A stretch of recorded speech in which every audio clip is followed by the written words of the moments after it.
குழந்தைங்களுக்கும் பெரியவங்களுக்கும் சத்தான இனிப்பு அப்பம் மற்றும் கார அப்பம் பச்சைப்பயிரை யூஸ் பண்ணி எப்படி பண்ணுறதுன்னு ஷார்ட்டாக பார்க்கலாமா? பயிரை 8 மணி நேரம் ஊற வச்சுக்கோங்க. இந்த டம்ளரால் 1 டம்ளர் அளவு பச்சைப்பயிரை ஒரு மிக்ஸி ஜாரில் ஆட் பண்ணிவிட்டு ஒரு சின்ன பழமும் அதில் சேர்த்துக்கிறேன். அதே டம்ளரில் அரை டம்ளர் அளவு நாட்டு சர்க்கரை ஆட் பண்ணிக்கிறேன். இதுக்கு பதிலாக நீங்கள் வெல்லம் கூட சேர்த்துக்கலாம். அதில் கொஞ்சம் ஏலக்காய் சேர்த்து நல்லா நைஸாக இது போல் அரைச்சிக்கோங்க.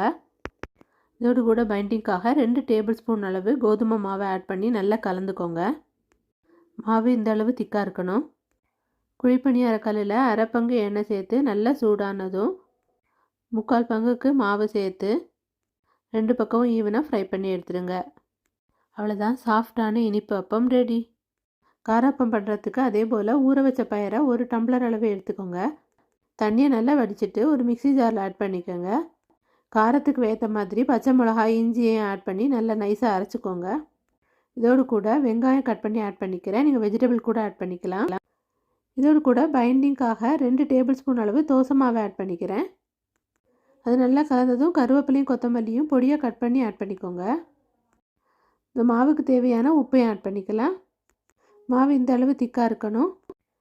குழிப்பணியார கல்லில் எண்ணெய் நல்லா காஞ்சதும் இதே போல் 2 பக்கமும் ஈவனாக ஃப்ரை பண்ணி எடுத்துருங்க. சாஃப்டான கார அப்பமும் ரெடி. நீங்களும் ட்ரை பண்ணி பாருங்கள்.